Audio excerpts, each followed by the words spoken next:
श्रीगुरुभ्यो नमः। हरिः ओम्। गणानां त्वा गणपतिगुं हवामहे कविं कवीनामुपमश्रवस्तमम् ज्येष्ठराजं ब्रह्मणां ब्रह्मणस्पत आनः शृण्वन्नोतिभिः सीदसादनम्।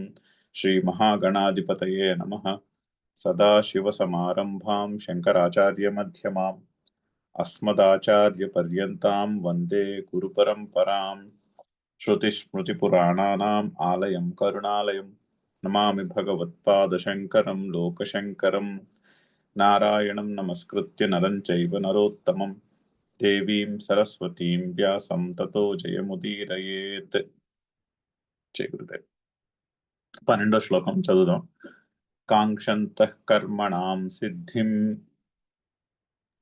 कांक्षन्तः कर्मणां सिद्धिं యజంత ఇహ దేవతాః यजन्त इव देवताः ఇహ దేవతాః इह देवताः క్షిప్రం హిమానుషే లోకే चित्रम् इमानुषे लोके సిద్ధిర్భవతి కర్మజా. सिद्धिर्भवति कर्मजा. సో ఈ శ్లోకము అవతారిక చూసాము. యది తవ ఈశ్వరస్య రాగాది దోషాభావాత్ సర్వప్రాణిషు అనుజిగృక్షయా యాం తుల్యాయాం సర్వఫల ప్రధాన సమర్థే చే సతి త్వయి సతి వాసుదేవ సర్వమితి జ్ఞానేనైవ ముముక్షవః సంతః కస్మాత్ త్వామేవ సర్వేన ప్రతిపద్యంతే. సో ప్రశ్న ముందు శ్లోకానికి ఇక్కడికి కనెక్షన్. ప్రశ్న ముందు శ్లోకంలో ఏం చెప్పారు? ఏ యథా మాం ప్రపద్యంతే తాంస్తతైవ భజామి అహం. ఎవరు నన్ను ఏ దృష్టికోణముతో నన్ను భజిస్తారో వారిని ఆ విధంగా అనుగ్రహిస్తున్నాను అని చెప్పారు. అని దానికి ఎక్స్ప్లెనేషన్లో ఏం చెప్పుకున్నాం భాష్యంలో? ఎవరైతే రకరకాల కోరికలను మనసులో పెట్టుకుని ఆ కోరికలు ఈహలోకాన్ని అయి ఉండొచ్చు, పరలోకానికి సంబంధించినవి అయి ఉండొచ్చు. అంటే ఇక్కడ భూలోకంలో సుఖాల గురించి కోరికలు అయి ఉండొచ్చు, లేదా స్వర్గలోక ప్రాప్తి అటువంటి కోరికలు అయి ఉండొచ్చు. కోరికలను దృష్టిలో పెట్టుకుని నన్ను భజిస్తే వారికి కోరికలు తీరేలా అనుగ్రహిస్తాను. అలా కాకుండా కర్మయోగానుష్ఠానము చేస్తూ ఈ కోరికలను నేను తగ్గించుకోవాలి అనే సంకల్పంతో కర్మయోగానుష్ఠానము చేస్తూ అంతఃకరణ శుద్ధి కోరుకుని జ్ఞానప్రాప్తిని కోరుకునే వారికి అంతఃకరణ శుద్ధి, తద్వారా జ్ఞానప్రాప్తిని నేను ప్రసాదిస్తున్నాను. రెండో కేటగిరీ. మూడో కేటగిరీ ఆల్రెడీ అంతఃకరణ శుద్ధి జరిగిపోయి జ్ఞాననిష్టలో ఉన్నవారు, నేను మోక్షమును కోరుకుంటున్నాను అనేటటువంటి వారికి మోక్షమును ప్రసాదిస్తున్నాను అని చెప్పాను. అని ఎవరు నన్ను ఏ విధముగా నాలుగో కేటగిరీ ఆర్తులు, దుఃఖములో ఉన్నవాడు, నా దుఃఖములు గట్టెక్కాలి అని భగవంతుణ్ణి శరణు కోరేవారు, భగవంతుణ్ణి పూజించేవారు. అటువంటి వారికి నేను ఆ విధంగా అనుగ్రహిస్తున్నాను. సో ఎవరు ఏ దృక్పథముతో, ఏ పర్స్పెక్టివ్తో నన్ను భజిస్తున్నారో నేను వారికి ఆ విధంగా నేను వారిని అనుగ్రహిస్తున్నాను. అలా ఎందుకు చెప్పవలసి వచ్చింది అంటే ముందు శ్లోకానికి వెళ్ళాలి. ఆ ముందు శ్లోకంలో అంటే కొంతమంది జ్ఞానులు ఉన్నారు. వీతరాగ భయక్రోధాః మన్మయా మాముపాశ్రితాః బహవః జ్ఞాన తపసాపూతాః మద్భావమాగతాః. అంటే యుగాలుగా కొంతమంది నన్ను చేరుకుంటున్నారు, అంటే నేను వారి స్వరూపము అని తెలుసుకుంటున్నారు. కొంతమంది తెలుసుకోకుండా ఎవరు లేరు. ఎటువంటి వాళ్ళు తెలుసుకోగలుగుతున్నారు? వీతరాగ భయక్రోధాః జ్ఞాన తపసాపూతాః. ఇది చూసాం.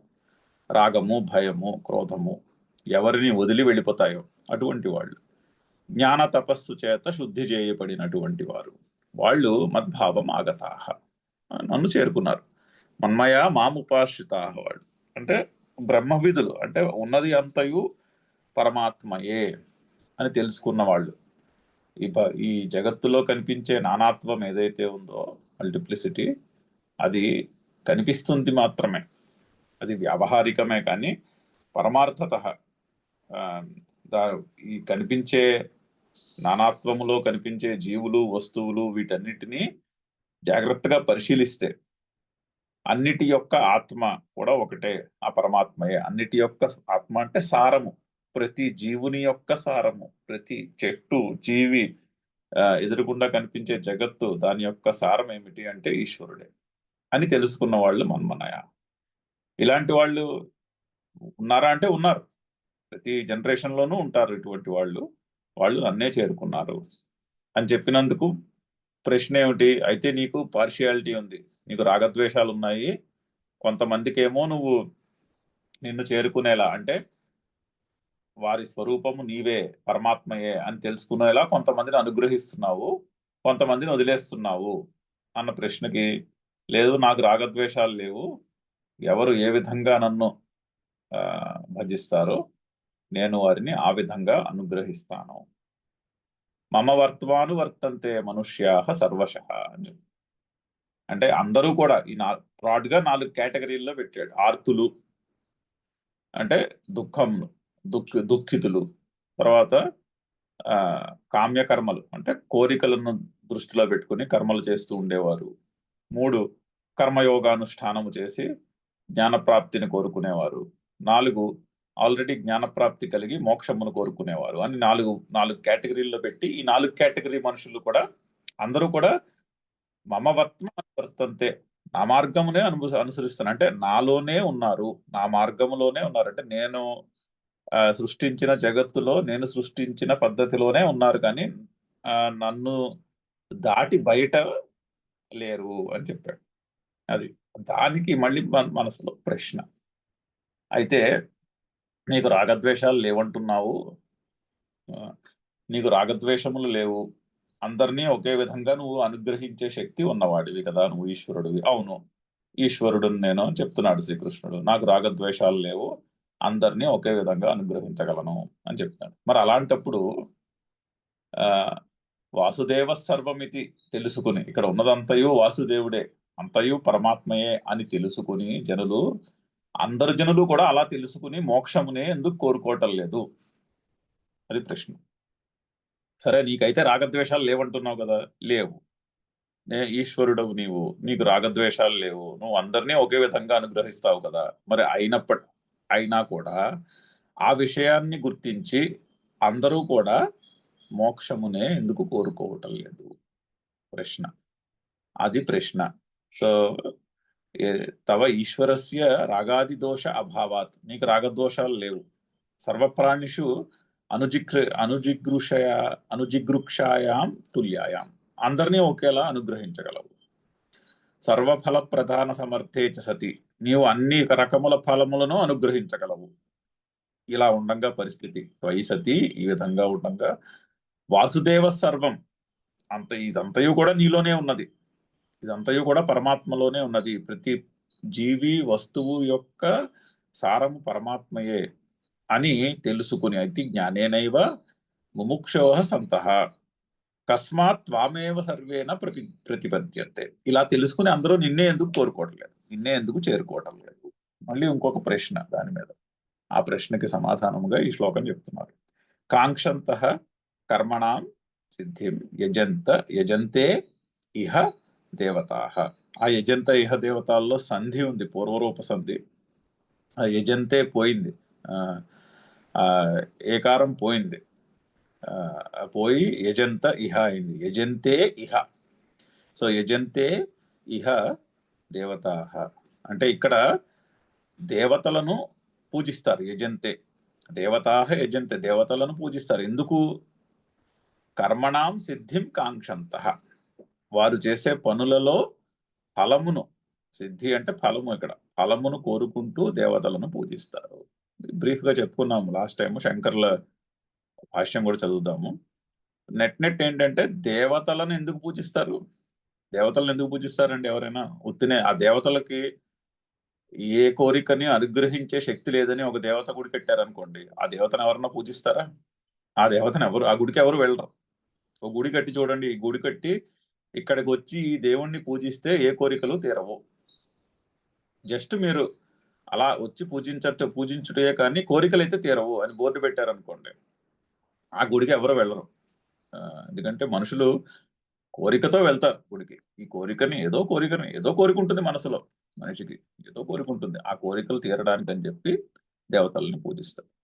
అంతేకాకుండా దేవతల యొక్క మల్టిప్లిసిటీ కూడా కోరికల్ని బట్టి ఉంటుంది.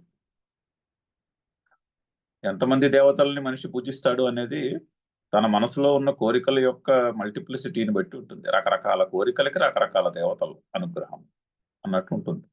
అలాగే సమాజంలో ఈ మల్టిప్లిసిటీ పెరుగుతూ ఉంటుంది. దేవతల యొక్క మల్టిప్లిసిటీ, కొత్త కొత్త గుళ్ళు వస్తూ ఉంటాయి. మనం నోటీస్ చేస్తూనే ఉంటాం.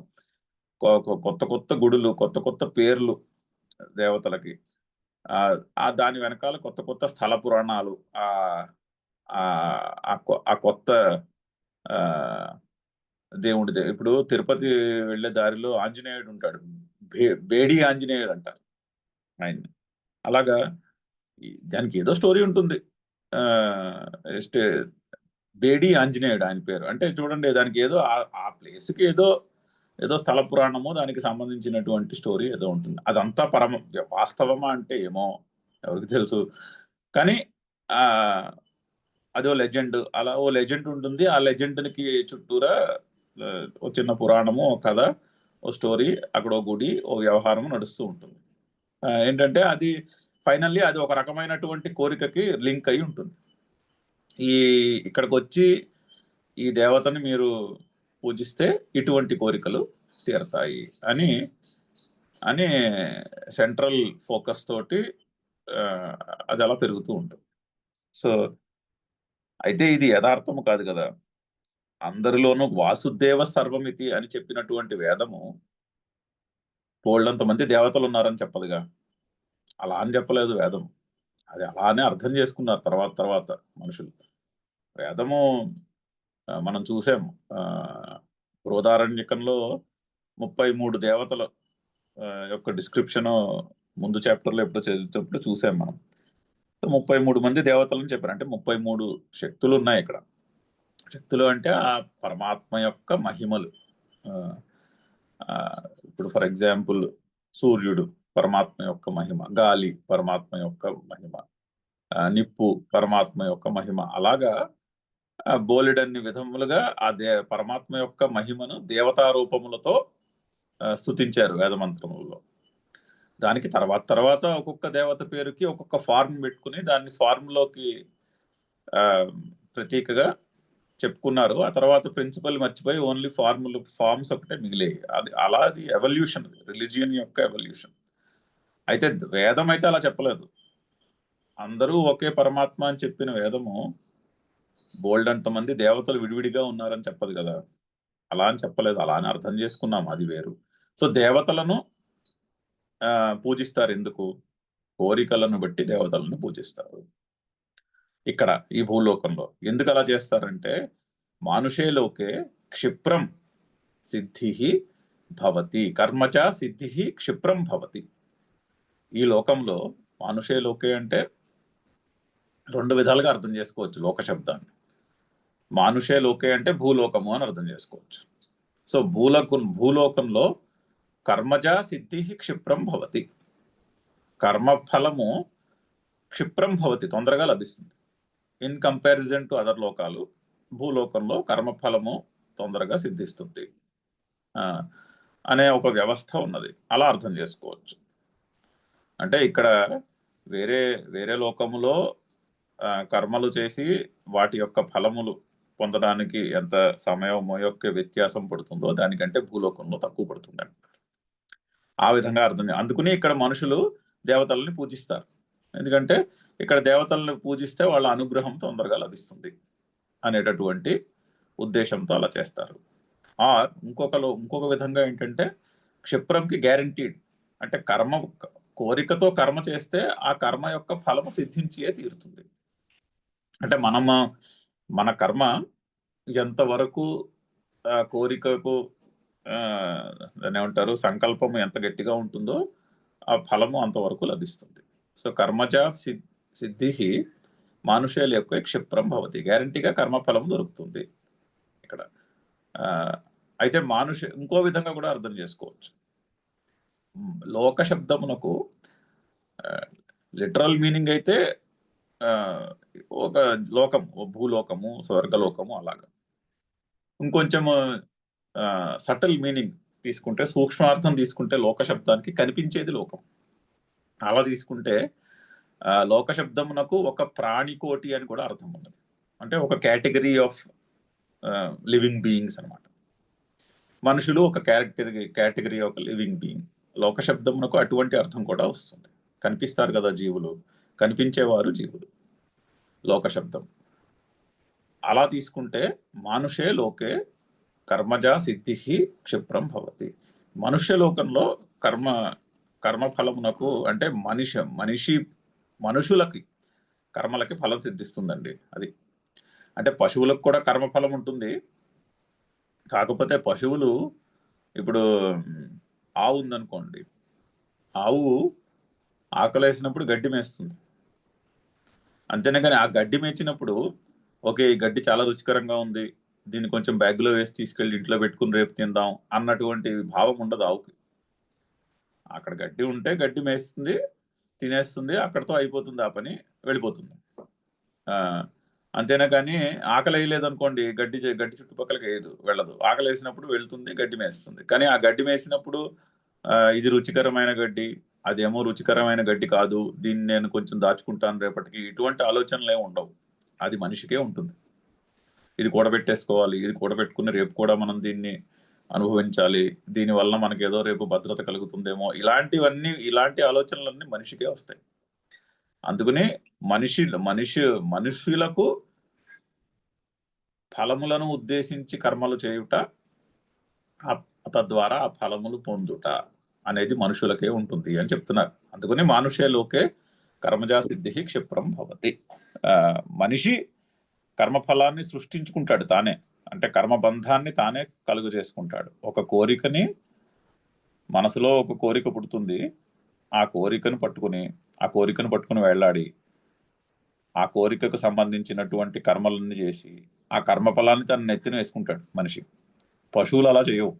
పశువులకు వచ్చే కర్మఫలం ఏమైనా ఉంటే అది న్యాచురల్గా ఆ సృష్టి యొక్క ప్రవాహంలో వస్తున్నటువంటి కర్మఫలమే, కానీ అవి సంకల్పించి తెచ్చుకున్నటువంటి ఫలములు కాదు. అవేమి సంకల్పించి కర్మఫలాన్ని సంపాదించుకోవడము ఒక విధంగా చాలా నెగిటివ్ ఆస్పెక్ట్. అది కర్మఫలాన్ని సంపాదించుకోవడం అంటే కర్మబంధాన్ని క్రియేట్ చేసుకోవడం. అది ఓన్లీ మనిషికే ఉంటుంది, అది మనిషి ఒక్కడే చేస్తాడు అలాగా. సో మానుషే లోకే కర్మజా సిద్ధి క్షిప్రం భవతి. అందుకని మనిషి యొక్క నేచర్ అది. అందుకని మనుషులు వేరు వేరు కోరికలతో దేవతలను పూజిస్తూ ఉంటారు, వాళ్ళకి అటువంటి అనుగ్రహం లభిస్తూ ఉంటుంది. సో ఏ యథా మాం ప్రపద్యంతే తాంస్తథైవ భజామ్యహం అన్న మాటకి అందులో మనకేమైనా కన్ఫ్యూషన్ వచ్చింది అనుకోండి, అయితే భగవంతుడికి కొంత రాగద్వేషములు ఉన్నాయి, అందుకని అలాగా చేస్తున్నాడు అనుకుని ఇంకా ఎక్కడైనా డౌట్ మిగిలిపోతే దానికి సమాధానంగా ఏం చెప్తున్నారంటే, నా అనుగ్రహంలో రాగద్వేషాలు లేవు, మనుషులకే ఈ క్యారెక్టరిస్టిక్ ఉంది. మనిషి యొక్క ప్రవృత్తి అలా ఉంటుంది, ఏదో కోరికను దృష్టిలో పెట్టుకుని దేవతల్ని పూజిస్తూ ఉంటాడు. సో ఏ కోరికల్ని దృష్టిలో పెట్టుకుని దేవతలను పూజిస్తారో వాళ్ళకి అటువంటి అనుగ్రహం లభిస్తూ ఉంటుంది అని చెప్తున్నారు. అందుకని దానికి కారణము మనిషియే, ఈశ్వరుని యొక్క అనుగ్రహము కారణం కాదు.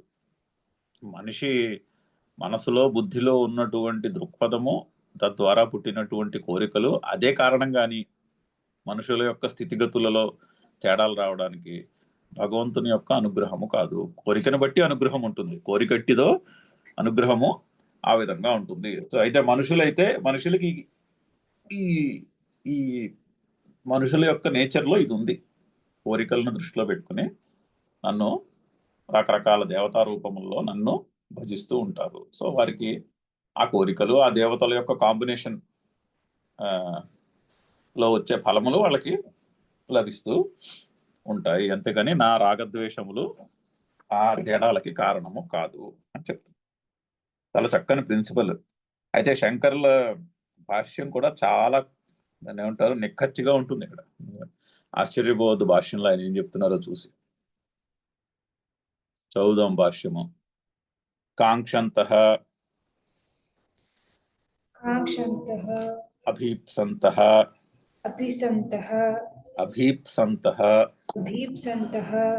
కాంక్షంతః అంటే కోరుకున్నవారై అని చెప్పుకోవచ్చు.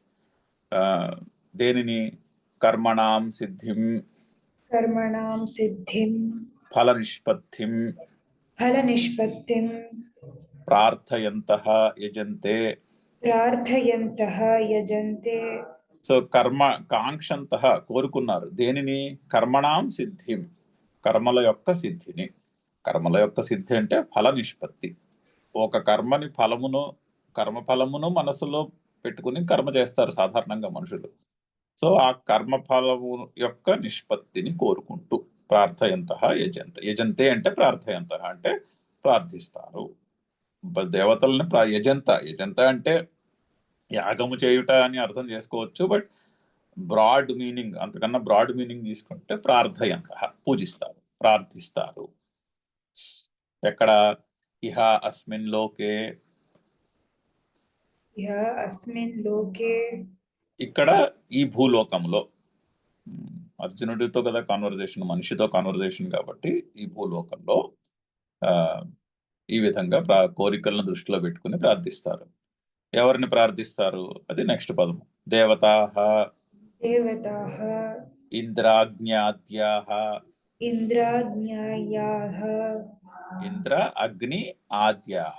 సో ఇంద్రాజ్ఞాద్యాః. इन्द्राज्ञाद्याः. ఒక్క నిమిషం వస్తున్నాను.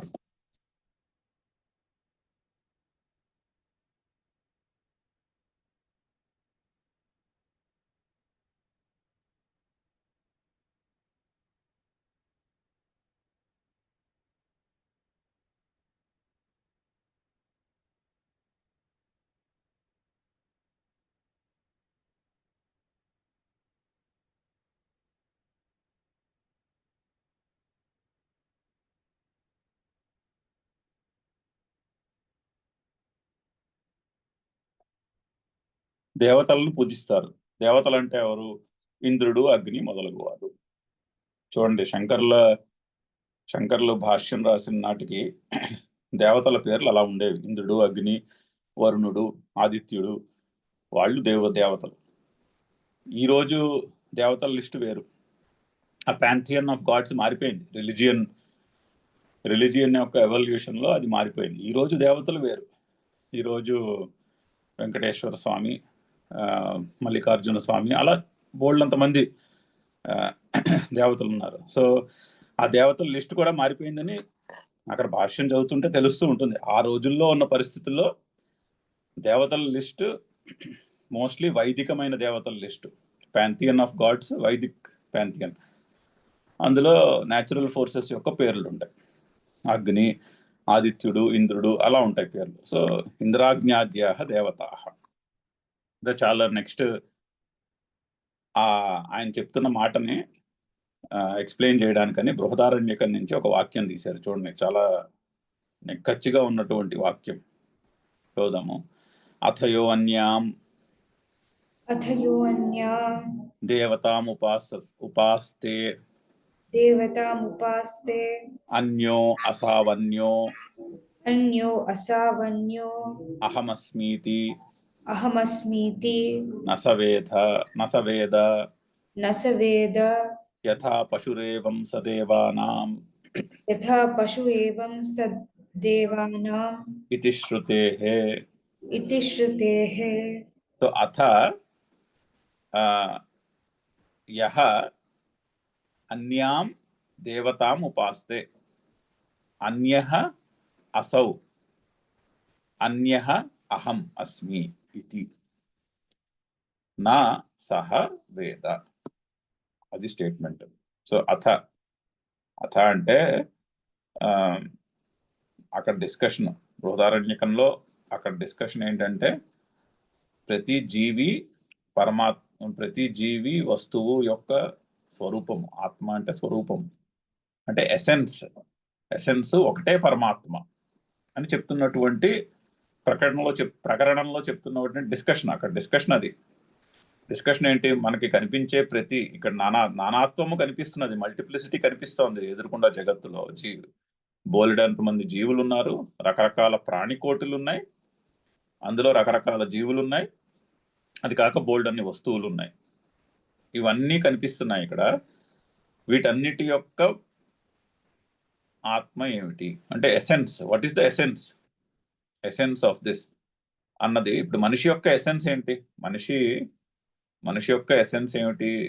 లావు, పొడుగు, పొట్టి, లేకపోతే బుద్ధిమంతుడు, ఆ, ఎక్కువ తెలివి ఉన్నవాడు, తక్కువ తెలివి ఉన్నవాడు, ఆ దేశంలో పుట్టినవాడు, ఈ దేశంలో పుట్టినవాడు, అది ఆ మనిషి యొక్క ఎసెన్స్ కాదు కదా. ఆలోచిస్తే కాదని తెలుస్తుంది.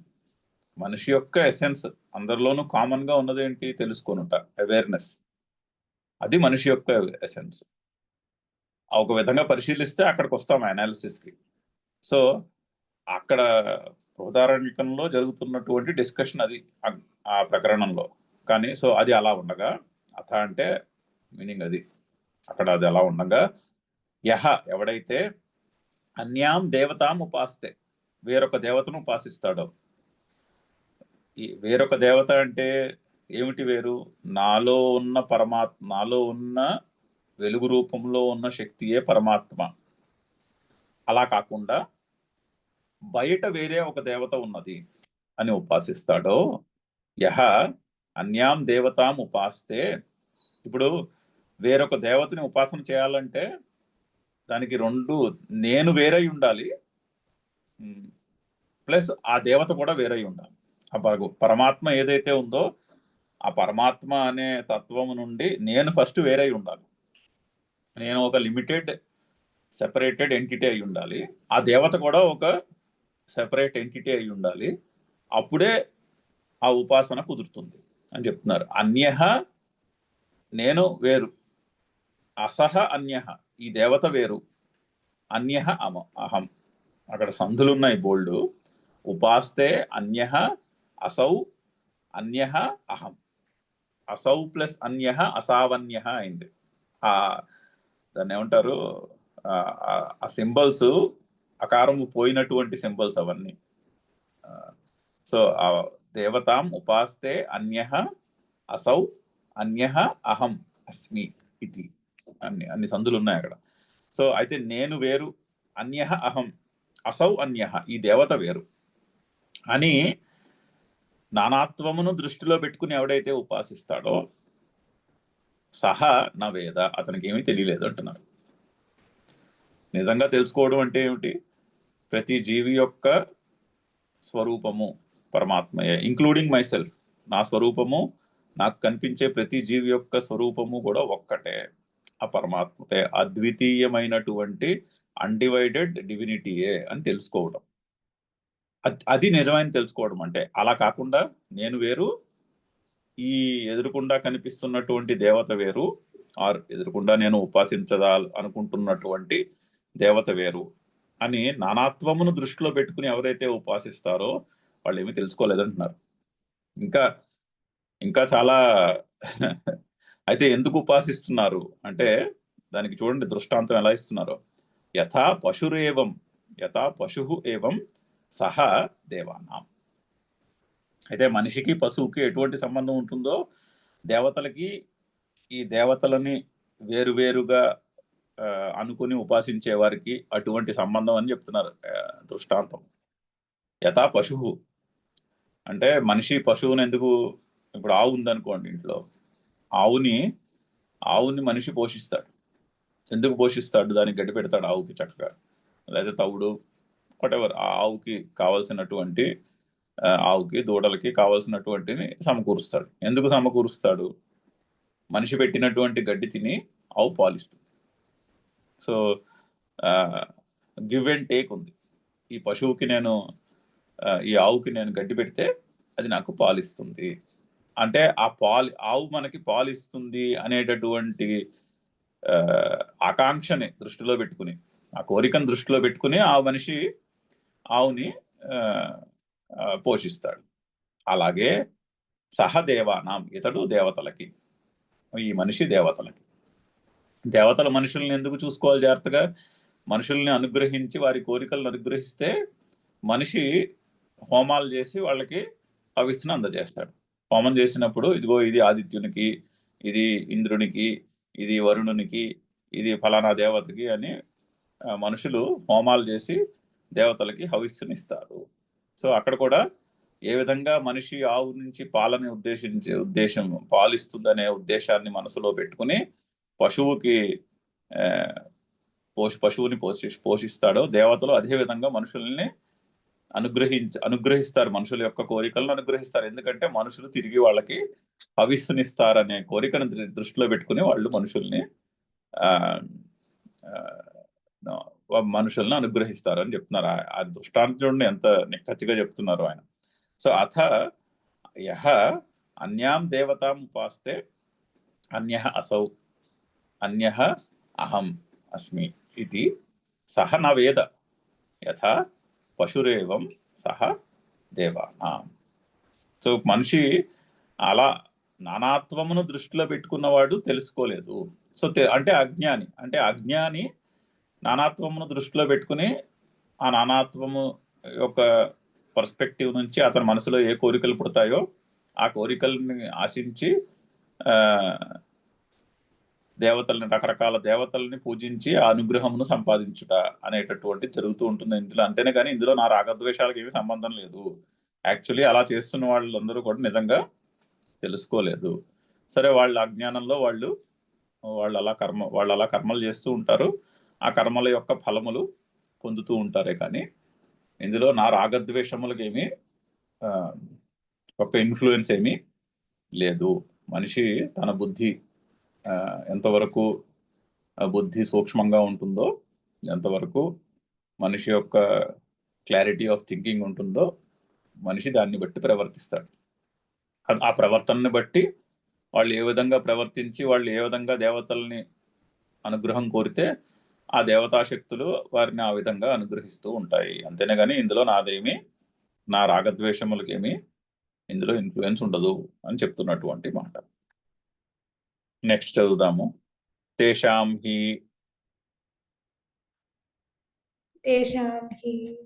భిన్న దేవతాయాజినాం ఫలకాంక్షిణాం. అంటే హి అంటే యస్మాత్, హి అంటే ఎందుకంటే, తేషాం భిన్న దేవతాయాజినాం అంటే రకరకాల దేవతలను ప్రార్థించే వారికి ఎటువంటి వారు? ఫలకాంక్షిణాం అంటే మనసులో ఫలములను ఉద్దేశించి రకరకాల దేవతల్ని పూజించేవారు. అంటే ఇది కూడా కరెక్ట్గా అర్థం కావాలి. దేవతలను ఎందుకు పూజిస్తారు? మనుషులు కోరికలను బట్టి దేవతలను పూజిస్తారు. పరీక్షల్లో మార్కులు రావాలంటే ఫలానా దేవతను పూజించాలి. ఫర్ ఎగ్జాంపుల్, వినాయకుడిని దృష్టిలో పెట్టుకుని మనం చదువుకుంటే పరీక్షలో మార్కులు బాగా వస్తాయి. మరి అప్పుడు వినాయకుడిని ఎందుకు పూజిస్తున్నారు? మరి పరీక్షల్లో మార్కులు కావాలని పూజిస్తున్నారు, ఫర్ ఎగ్జాంపుల్. అలాగా ఫలకాంక్షిణాం భిన్న దేవత యాజినాం. ఏమవుతుంది అలా చేస్తే? క్షిప్రం శీఘ్రం హి యస్మాత్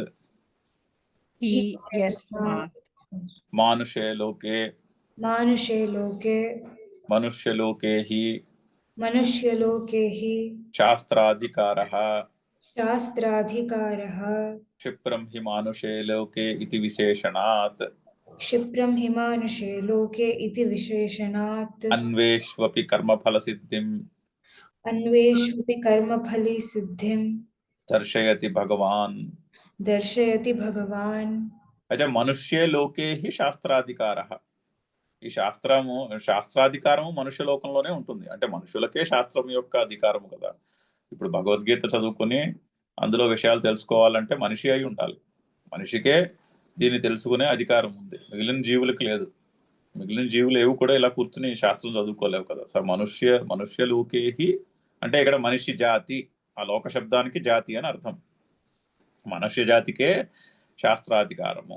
అందుకుని క్షిప్రం హి మానుషే లోకే ఇది విశేషణాలు. పైగా మనుష్య లోకములో అంటే మనిషి జాతికి ఫలసిద్ధి శీఘ్రముగా లభిస్తుంది. అంటే దేవతలకు కూడా అంత శీఘ్రంగా ఫలసిద్ధి లభించదని చెప్తున్నారు. మిగిలిన దేవతలు, గంధర్వులు, కిన్నరులు ఇవన్నీ రకరకాల ప్రాణికోటిలు ఉంటే ఆ ప్రాణికోటిలన్నిటిలోనూ కూడా మనుష్య జాతిలో కోరుకున్న కోరికలు తొందరగా తీరుట అనేటటువంటిది ఉన్నది అని చెప్తున్నారు.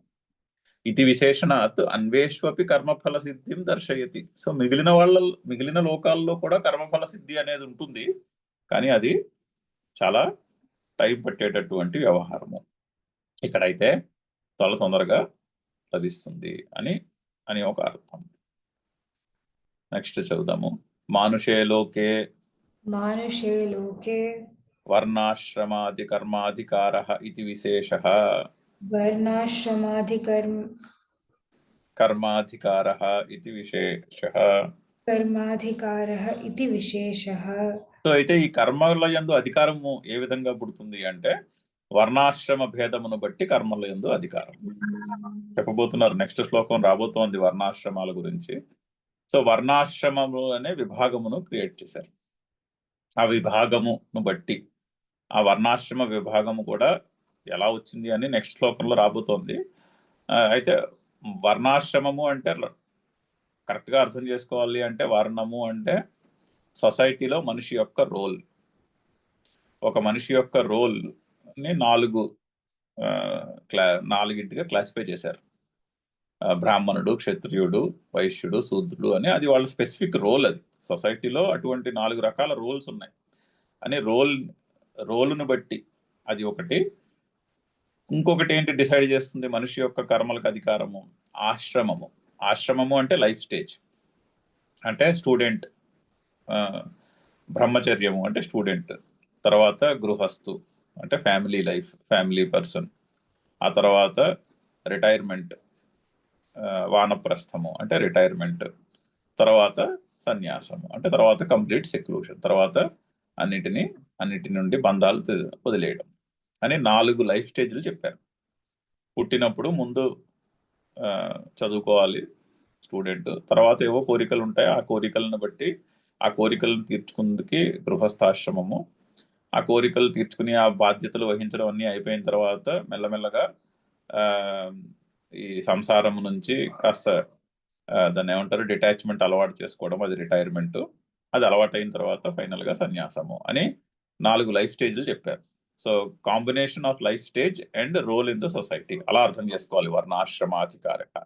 దానిని బట్టి కర్మల యందు అధికారము, ఆ కర్మలను చేసి ఆ కర్మ ఫలమును పొందుట అనేది ఈ మనుష్య లోకంలో ఉన్నది అని మనుష్య లోకానికి డెఫినేషన్ చెప్తున్నారు. అంటే మనుష్య లోకానికి ఉన్నటువంటి అక్కడ క్షిప్రం హి మానుషే లోకే అని ఎందుకన్నాడు భగవానుడు అంటే మనుష్య లోకంలో ఇటువంటి వ్యవస్థ ఒకటి ఉన్నది.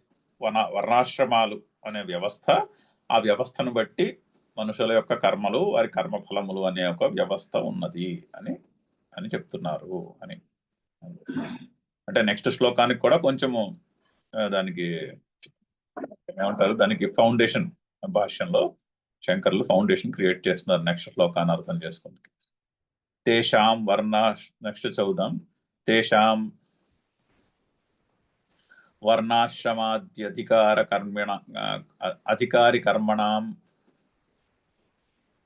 అధికారి కర్మణాం ఫలసిద్ధిః క్షిప్రం భవతి కర్మజా కర్మణః జాతా. సో తేషాం వర్ణాశ్రమాది అధికారి కర్మణాం ఫలసిద్ధిః క్షిప్రం భవతి. ఆ వర్ణాశ్రమముల యొక్క అధికారము అంటే ఆ కాంటెక్స్ట్ ను బట్టి కాంటెక్స్చువల్ గా చేసిన కర్మలకు ఫలసిద్ధి క్షిప్రం తొందరగా లభిస్తుంది. అంటే లైఫ్ స్టేజ్ ని, సొసైటీలో ఉన్న రోల్ ని ఉన్న ఒక కాంబినేషన్ ప్రకారము కోరికలు, ఆ కోరికలను బట్టి కర్మలు, ఆ కర్మలు తొందరగా సిద్ధించుట అనేటటువంటి వ్యవస్థ ఒకటి ఉన్నది. కర్మజ అనే ఒక పదం ఉంది శ్లోకంలో. కర్మజ అంటే కర్మణః జాత, కర్మల నుండి పుట్టినటువంటి కర్మ ఫలములు అని అర్థం. శ్లోకం చదువుదాము. కాంక్షంతః కర్మణాం సిద్ధిం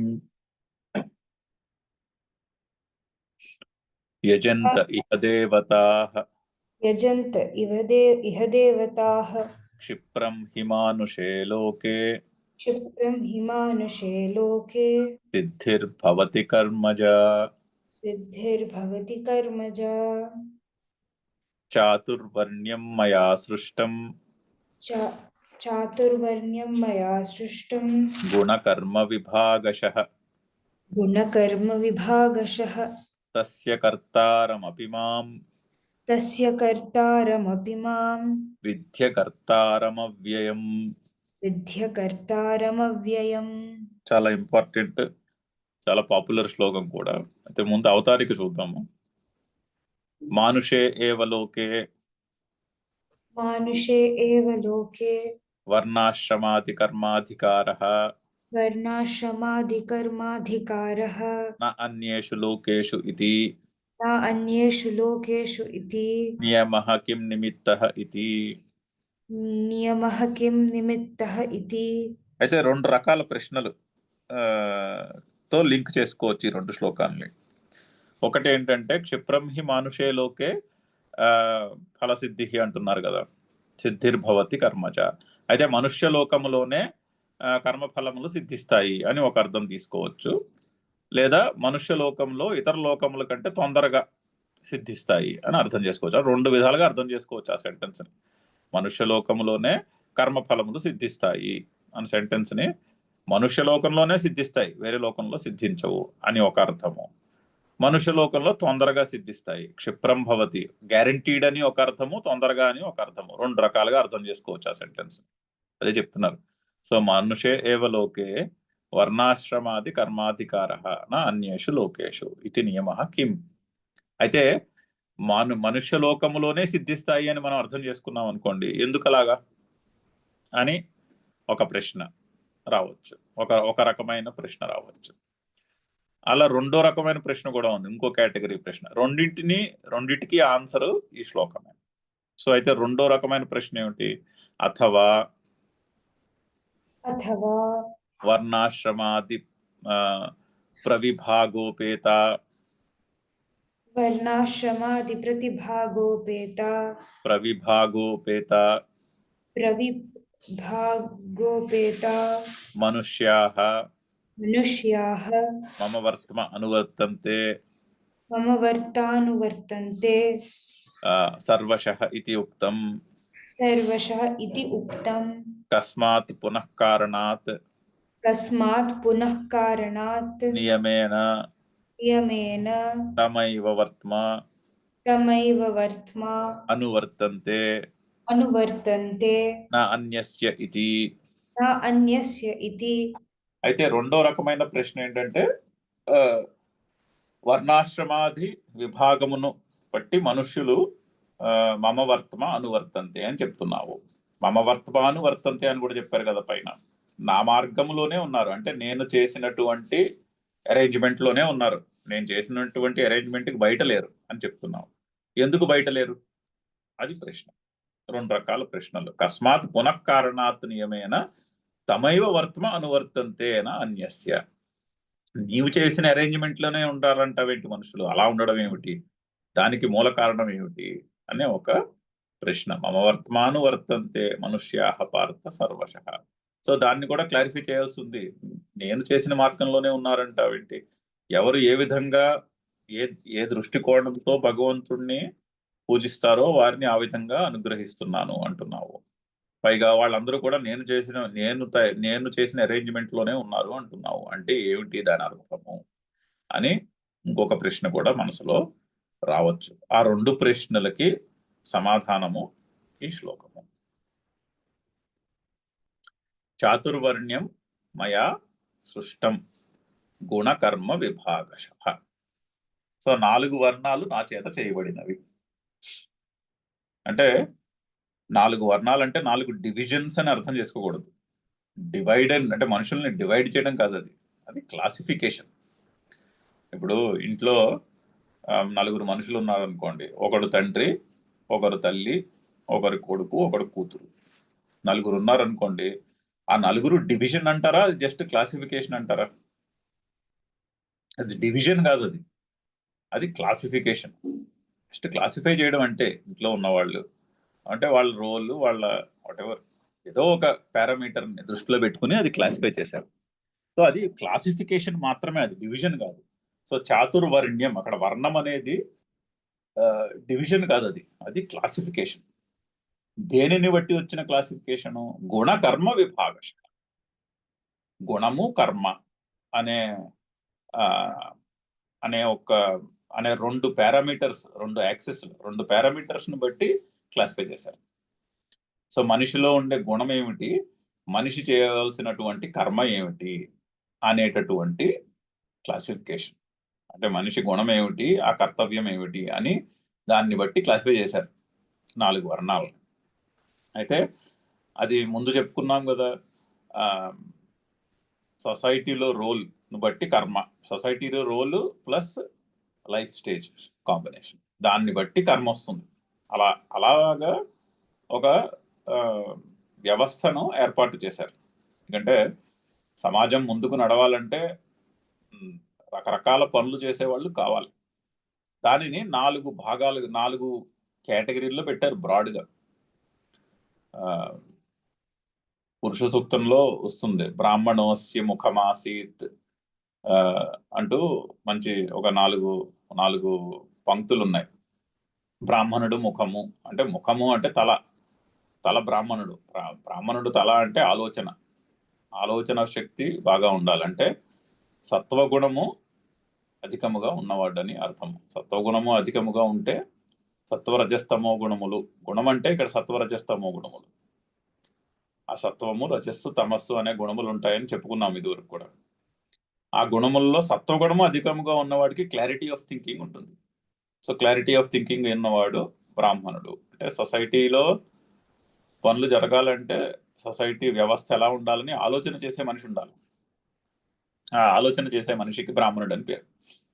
సో సాధారణంగా థింకర్స్, ఋషులు, సైంటిస్టులు, టీచర్స్, వీళ్ళందరూ బ్రాహ్మణులై ఉండాలి. అంటే థింకింగ్, క్లారిటీ ఆఫ్ థింకింగ్ ఉండాలి వాళ్ళందరికీ. అది ఫస్ట్ కేటగిరీ. రెండో కేటగిరీ రజస్సు ఎక్కువ ఉంటుంది. రజస్సు ఎక్కువ ఉంటే యాక్షన్ ఓరియంటేషన్ ఎక్కువ ఉంటుంది.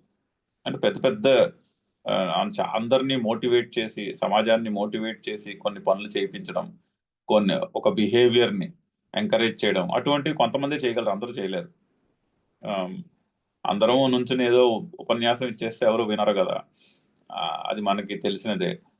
ఇంట్లో వాళ్ళే మనం చెప్పిన మాట వినరు, సమాజం మాట వదిలేసేయండి. సో కానీ కొంతమంది ఉంటారు, వాళ్ళు సమాజంలో అందరినీ మోటివేట్ చేసి, నలుగురిని మోటివేట్ చేసి వాళ్ళ చేత చేయించగలుగుతారు పనులు. వాళ్ళని క్షత్రియులు అన్నారు.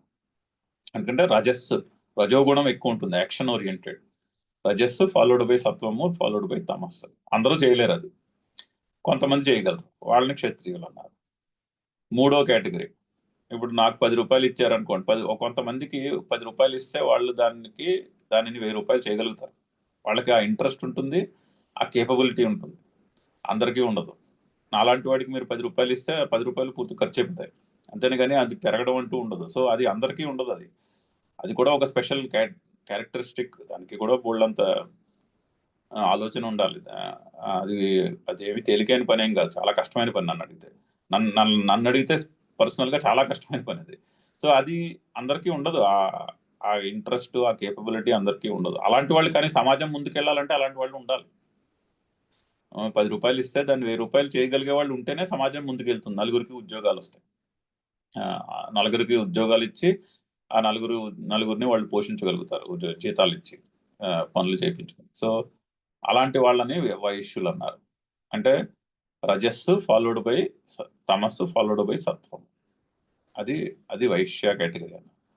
నాలుగో కేటగిరీ, ఇవన్నీ నాకు సంబంధం ఏం లేదు, ఏదో ఒకటి నాకు రోజు గడవడానికి ఏదో ఒకటి చేసుకుంటాను నేను, ఏదో పని చేసుకుని ఏదో జీతం సంపాదించుకుని నా రోజు గడుపుకుంటాను అనుకునే వాళ్ళని శూద్రులు అన్నారు. అంటే తమస్సు ఫాలోడ్ బై రజస్సు ఫాలోడ్ బై సత్వం. ఆ విధముగా గుణములను బట్టి వర్ణములు తయారు చేశారు. ఈ గుణముల మీద మీరు లైఫ్ స్టేజ్ని యాడ్ చేయండి. ఈ గుణములు ఏం చేస్తున్నాయి? గుణములు సొసైటీలో రోల్ని డిఫైన్ చేస్తున్నాయి. సత్వగుణము అధికముగా ఉన్నవాడు థింకర్, స్ట్రాటజిస్ట్, సైంటిస్ట్, టీచర్, అటువంటి రోల్స్. రజోగుణము ఎక్కువ ఉన్నవాడు ఆర్గనైజర్, అడ్మినిస్ట్రేటర్, క్షత్రియులు, అటువంటి రోల్స్. రజోగుణము ఫాలోడ్ బై సత్వము కాకుండా రజోము గుణము ఫాలోడ్ బై తమస్సు ఫాలోడ్ బై సత్వము ఎక్కువ ఉన్నవాడు బిజినెస్ మ్యాన్. ఆ తమో గుణము అధికముగా ఉన్నవాళ్ళు శూద్రులు, అంటే జస్ట్ వర్కర్స్ అని. ఆ విధంగా 4 కేటగిరీలు పెట్టారు. So that is broadly defining role in the society. ఇప్పుడు దానికి ఓవర్లాప్ ఆ పర్టికులర్ మనిషి యొక్క లైఫ్ సైకిల్, లైఫ్ స్పాన్ లో ఎక్కడ ఉన్నాడు, అంటే లైఫ్ స్టేజ్ లో ఎక్కడ ఉన్నాడు. అంటే ఆ పర్టికులర్ మనిషి స్టూడెంటా, ఆ పర్టికులర్ మనిషి ఫ్యామిలీ పర్సనా, ఆ పర్టికులర్ మనిషి వర్ణాశ్రమంలో సారీ వానప్రస్థంలో ఉన్నాడా, రిటైర్మెంట్ ఫేజ్ లో ఉన్నాడా, ఆ పర్టికులర్ మనిషి లేదా అన్ని కర్మలను మనసులో సన్యసించి అంటే కర్తృత్వమును మనసులో సన్యసించినటువంటి స్టేజ్ లో ఉన్నాడా అని లైఫ్ స్టేజ్. ఈ 4 రోల్స్ ఇన్ సొసైటీ, 4 లైఫ్ స్టేజ్లు ఒక మేట్రిక్స్ వేసుకుంటే ఆ కాంబినేషన్ లో కర్మలు డిసైడ్ చేశారు. ఈ కాంబినేషన్ లో ఉన్న వాడికి ఇటువంటి పనులు కర్తవ్యము అని మనకు క్లియర్ గా తెలుస్తూ ఉంటుంది. ఆ, అది ఆ, అది క్లియర్ గా తెలుస్తూ ఉంటుంది. మనమే ఆలోచించుకుంటే మనకే క్లియర్ గా తెలుస్తుంది ఆ కాంబినేషన్ లో మన కర్తవ్యం ఏమిటి అని. దానిని బట్టి వర్ణాశ్రమము అనేది వర్ణాశ్రమమును బట్టి కర్మల యందు అధికారం అనే వ్యవస్థ నేనే తయారు చేశాను అంటున్నా. అంటే ఈ క్లాసిఫికేషన్ నేను జగత్తుని సృష్టి ఈ ఈ జగత్తును సృష్టించుటతో పాటు ఈ సృష్టి ముందుకు నడవాలి అంటే జస్ట్ సృష్టించేస్తే కుదరదుగా. జగత్తును సృష్టించిన తర్వాత జగత్తు తనని తాను సస్టైన్ చేసుకోగలగాలి. ఒక సెల్ఫ్ సస్టెనెన్స్ అనేది ఉండాలి అక్కడ. ఆ సెల్ఫ్ సస్టెనెన్స్ ప్రిన్సిపల్ ని ఈ విధంగా నేను సమకూర్చాను. 4 వర్ణాలు, 4 ఆశ్రమాలు అనేటటువంటి కాంబినేషను. ఆ కాంబినేషన్ లో మనుషులు కర్మలు చేయుట, ఆ కర్మల యొక్క ఫలములను వారికి అనుగ్రహించుట అనేటటువంటి ఒక వ్యవస్థను నేను ఏర్పాటు చేశానంట. అయితే ఎంత వ్యవస్థను ఏర్పాటు చేసావంటే అదిగో నీకు మళ్ళీ మనసులో రాగద్వేషాలు ఉన్నాయి.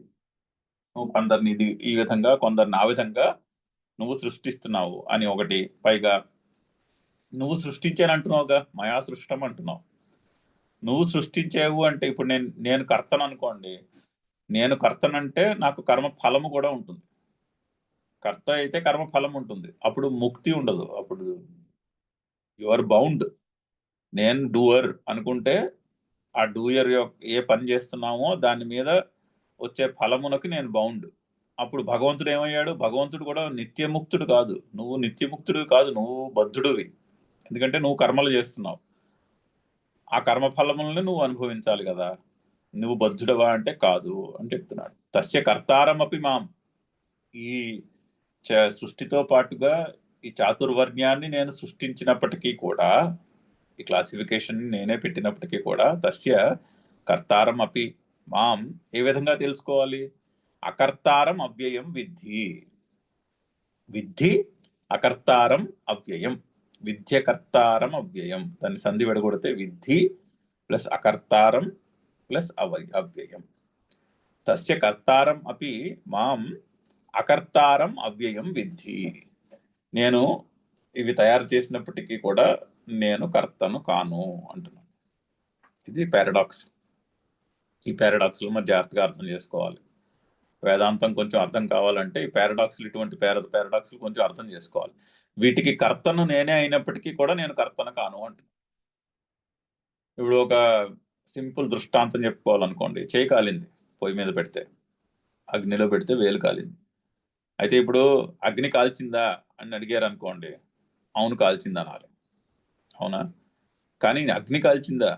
అగ్ని కాల్చలేదు, నేను అగ్నిలో వేలు పెడితే కాలింది. మరి ఇప్పుడు కర్త ఎవరు? కర్త అగ్నియా కాదా అన్న ప్రశ్న వచ్చింది అనుకోండి. ఆ అగ్నిలో వేలు పెట్టిన తర్వాత అగ్ని కాల్చింది కరెక్టే, కానీ అగ్నిలో వేలు పెట్టింది ఎవరు? అగ్ని కాదు. సో 2 విధాలుగాను కూడా సమాధానం చెప్పచ్చు. అగ్నికర్త అంటే ఎస్ అని చెప్పాలి, అగ్నికర్త అంటే కాదని కూడా చెప్పాలి. అది పారాడాక్స్. ఈ పారాడాక్స్ జాగ్రత్తగా అర్థం చేసుకోవాలి. తస్య కర్తారం అపి మాం అకర్తారం అవ్యయం విద్ధి. నేను కర్తను అయినప్పటికీ కూడా నేను కర్తను కాను. వీటిని సృష్టించే వాటిని నేనే అయినప్పటికీ కూడా వీటికి నేను కర్తను కాను. అందులో కర్తృత్వ భావం ఏమీ లేదు. అంటే అందులో నేను పర్సనల్ గా కోరుకునేది ఏమీ లేదు. అది సృష్టి యొక్క మనుగడ గురించి చేసినటువంటి క్లాసిఫికేషనే కానీ నేనేదో అందులోంచి పొందాలని ఏమీ చేయలేదు. అలా అర్థం చేసుకోవచ్చు. ఎస్, సృష్టికర్తను నేనే చేశాను. సృష్టికర్తను సృష్టిని చేసి సృష్టి యొక్క మనుగడికి ఒక వ్యవస్థను ఏర్పాటు చేశాను అంతేనే గాని నా ఉద్దేశం నేను అందులోంచి ఏదో పొందాలి, నేను అందులోంచి ఏదో లాభము పొందాలనేవి చేయట్లేదు. ఇప్పుడు మనం గురుదేవుల్ని చాలా మంది ఇంటర్వ్యూలు అడుగుతారు, మీరు ఇంత పని చేపిస్తున్నారు, మీకు ఏం కావాలని. ఆయన చాలా గొప్పది క్లియర్గా అడిగిన వెంటనే సమాధానం చెప్తారు, ఎన్నిసార్లు ఎంతమంది, నాకేం అక్కర్లేదు. మరి ఈ పని అంతా ఎందుకు చేస్తున్నారంటే, ఆ పని అంతా చేయవలసినటువంటి అవసరం ఉంది.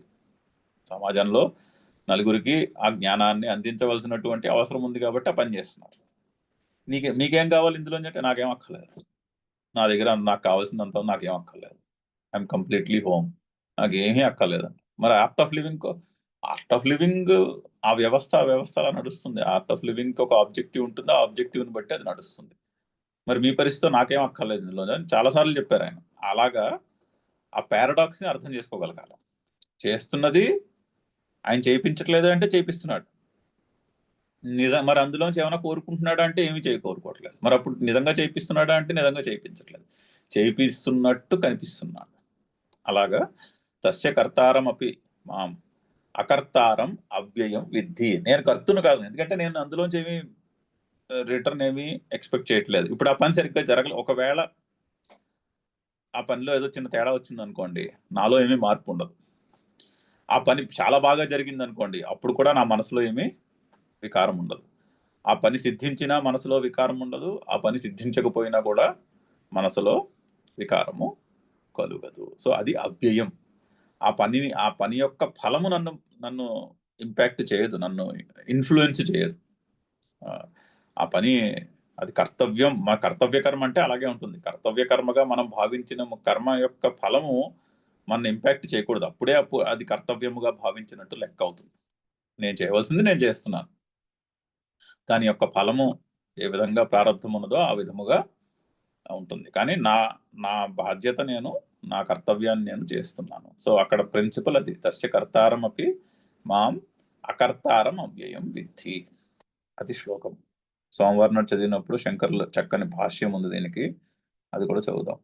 ఇంకొకసారి శ్లోకం చదువుదాం ముగించేసే ముందు. చాతుర్వర్ణ్యం మయా సృష్టం గుణకర్మ విభాగశః తస్య కర్తారమపి మాం విద్య కర్తారమవ్యయం. ఓం పూర్ణమదః పూర్ణమిదం పూర్ణాత్ పూర్ణముదచ్యతే పూర్ణస్య పూర్ణమాదాయ పూర్ణమేవావశిష్యతే. ఓం శాంతి శాంతి శాంతి. హరి ఓం. జై గురుదేవ్.